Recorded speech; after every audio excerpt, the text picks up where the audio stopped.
Hello folks, and welcome back to the channel. Together with these great partners, we are able to bring you quality information to help you reach your whitetail habitat goals quicker but more proficiently. Northwoods Whitetails, Plot Doctor Harper Growing Solutions, Scent Thief,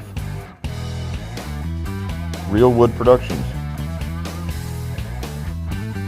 First Form Outdoors, Ace Hardware of Harrodsburg, Kentucky, Bass Pro and Cabela's.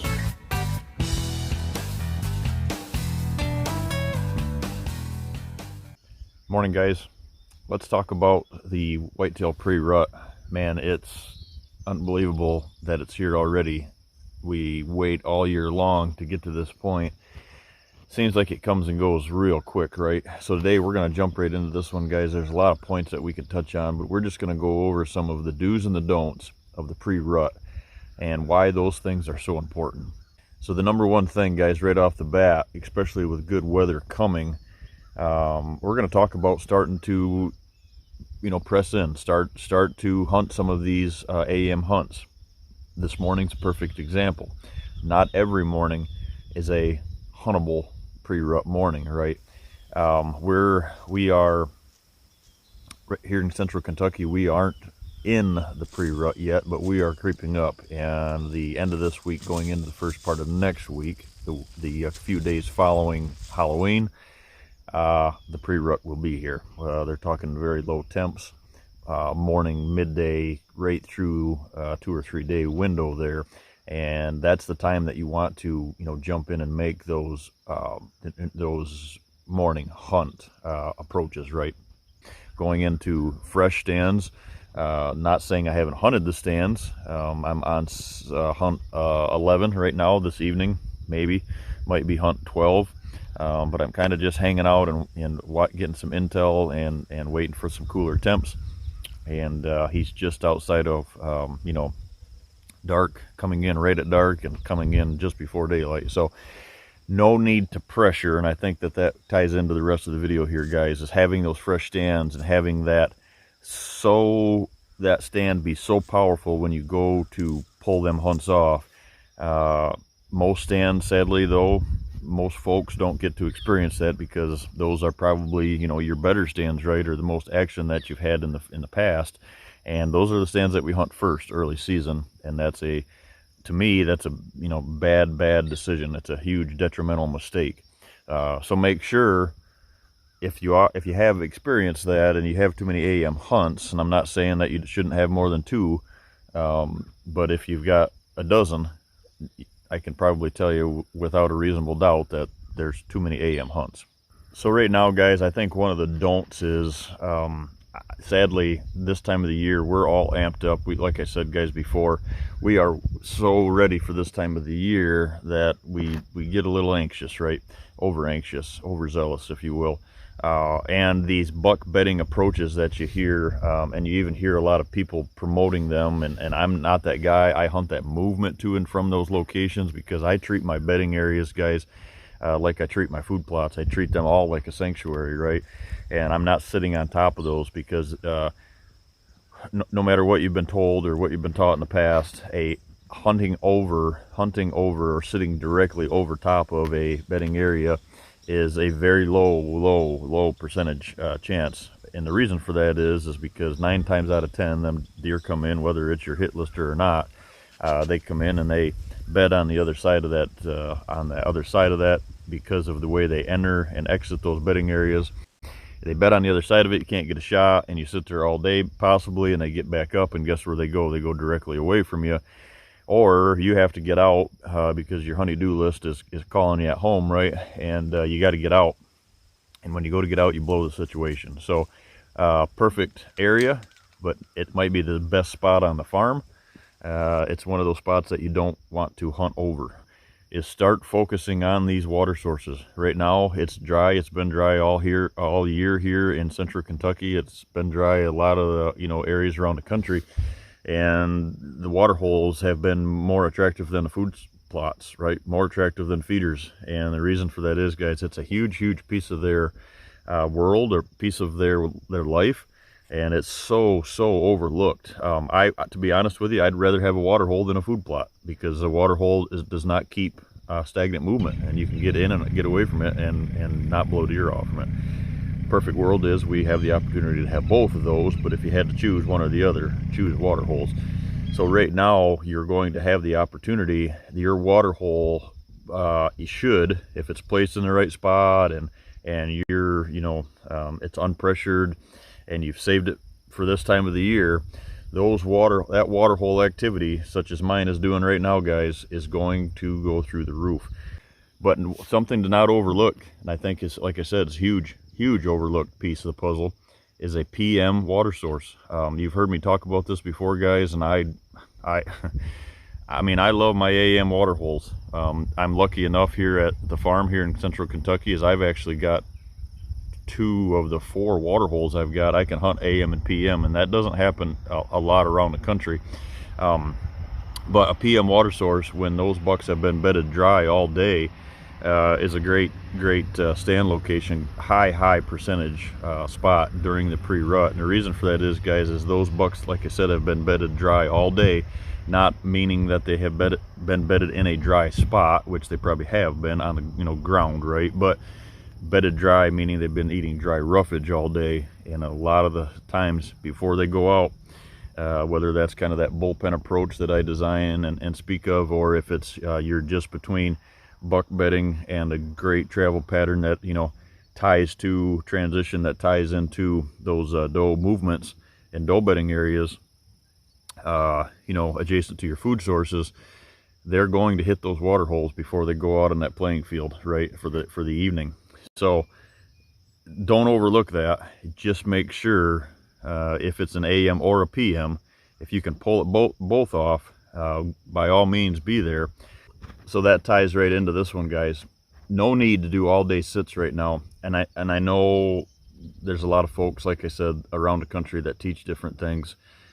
There's very few stands that I design out of upwards of 80 clients a year. Out of all those stand locations that we did, right, I can honestly tell you there's just a handful of them that are AM and PM stands. I'm lucky I have a couple here at the farm, and we're always looking for that. But I think that a lot of folks just think it's the best spot and the place to be, and it's really not the AM and PM. You really got to focus on that and spend your time in a stand that's best for you and more productive.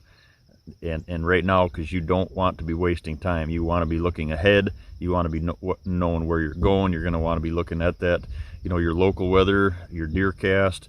Make sure that you've got all of that pressure, the moon, everything that you want to before you make that decision to go in there and hunt. You really want to have all that info.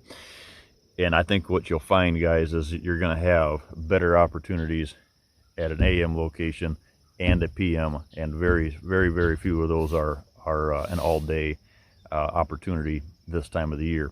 Now, if you can pull off an AM and PM in that location, and it makes sense to be there for the per the line of travel, let's say, and downwind of bedding areas and stuff like that, something that you can get into them in the morning and you can get out of at night. Then about a week from now, that first week of November, here or the Midwest, advanced at about a month down south, when the rut really hits, right, and starts really kicking in, not so much even the peak of the rut, but the rut in general. Now you want to start looking at all day sits. Very important though, guys, to make, like a topic I just touched on, make sure if you go in the morning, you know how you're getting out, hopefully your harvest, right? But if you don't, how are you getting out of that stand at night? Because if you booger it up at night, it's that trickle effect that could screw up a good AM situation, or possibly you got to get back into that same stand the next day. So think ahead. So this time of the year, probably a great idea to have some calls in your pocket, right? I use a estrus can. I've got it's a long range Primos estrus can, right? I've had that thing for years. And I also have the extinguisher grunt call. I believe in that. And I also have a old HS grunt tube, right? So I kind of have those three with me. But man, it's just not that I'm not the guy to go in and just blind call and rattle and make a bunch of noise. And here's the reason why, guys, is it's a huge tool, right? Very great tool to have in your pocket. But to just teach calling and going in and rattle, and every deer, every property, every person needs that, I think hurts more people than helps. And like I said, here's the reason why, guys, is it all goes back to me. Is I get real personal with these deer. I want to know the deer that I'm after this year, guys. When he was a 4.5-year-old deer, for example, guys, that deer could care less about does, and he's care less about fighting. If he was at a licking branch and another buck come in, he might not use that licking branch for a couple days and come back. He's very antisocial. And if I were to go in there with a set of rattling horns or a grunt tube and start blind calling, not a good situation. Now, if I can get him in the right situation on the right day, the right morning, and I can see him and then call to him, so I can see and react to his mentality and his body, posture, let's say, and his mentality at that minute, totally different deal. But just to sit in the stand and rattle and blind call and hope something hears you could be doing more harm, and usually are doing more harm than good. So one of the last couple topics here, guys, the sense ties right into that, and I think that kind of goes right along with the calling, right? There's actually a lot of good scent stuff out there, probably more bad than there is good. I can honestly tell you guys, in the last 10 years, I don't think I've used a quarter of a bottle. And here's the reason why. It's a very small window of opportunity that you have to use that scent. Separate video that we have coming, and we're going to go into the depth. We got a kind of a neat video here that we're going to do here shortly, explaining a lot more to do with that estrus and really understanding that that timing behind that, right? But to me, there's a lot of stuff out there that is being used at the wrong time. And I have a connection. If you're going to use it at all, guys, and this is something we're going to touch on in that video, but if you're going to use it at all, I highly recommend getting a hold of Nature's Best with Tom Whitty out of Michigan, local to our local home area there, original area in Michigan. And he actually pan collects the urine out of these does, right, when it's estrus, pre-rut, estrus, and it's amazing stuff. Shorter shelf life, but very good stuff. But here is the missing key that I think a lot of folks overlook and don't put a lot of thought into, guys. I don't use that because I've got the mock scrape and my transition promoted with these mock scrapes and my licking branches that are there all the time, right? They are doing that for us. Right now, morning, evening, I've got does in those scrapes urinating. I've got bucks in there opening up those scrapes. They're doing the job for us. But I think, like I said, guys, the biggest piece of that is, biggest teaching thing of that is, the biggest experience part is, that last 25 yards from the stand to that licking branch is you are playing with fire. If you're stand and if you're in the right spot, unless it's on the edge of a field or something like that, even in that case, guys, I go to my stand, I get in the stand as quiet as I possibly can, no interviews on the phone, no talking, nothing. I get into the stand. If that ladder pops on the way up, it irritates the crap out of me, right? So I don't want to be anymore. I don't want to be taking that next 25 yard approach out to that licking branch, because, like I said, one wrong snap, the wind swirls, he's bedded, or another deer is bedded, and it doesn't have to be just him. You bump a doe out that's bedded 50-60 yards from there that hears you, might not see you, might not smell you, but hears you. That trickle effect goes in, ruins everything. You might as well leave, right? So that's the biggest thing to me, is I don't have to have that worry anymore. I don't have to have that what if. I take that completely out of the equation. If you are going to use it, there is a time. But remember, guys, it's not a dose it today, come back tomorrow, dose it again tomorrow, dose it 3-4 times a week and think you're doing better. You're actually doing worse, and we're going to explain to you why that is over another video. Very short window, very, very invasive piece of the puzzle. And if you can take that out of your, attack or your planned attack, I think you'd be way, way better off. So the last thing here, guys, and a very important piece of this is this. We are looking at some great weather coming ahead here, and I hope that you have the time and those great stand locations to take advantage of. Are going to see some really good temperatures coming, this Halloween weekend into that first week in November. Be ready. Don't miss it. And if you have an opportunity, if you have, I've got a good friend of mine coming into camp to hunt one of my properties. And I'm telling you guys, this is the time to think ahead and start taking vacation days off. And if it's not too late, and I know everybody can't do that, and I wish everybody could, but if you can, really, really start looking at the this next cold front, guys, because this is the kickoff of what we've all been waiting for. But like I said, the whole process of this channel, guys, and this video is to set some benchmarks with you to really make you start thinking, what are you doing right, what are you doing wrong?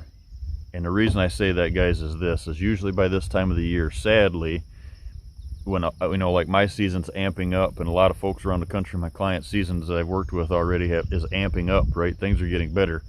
The phone calls that I start getting right now, October, November, my phone blows up, and the reason for that is a lot of the success on properties goes downhill, and it's sad.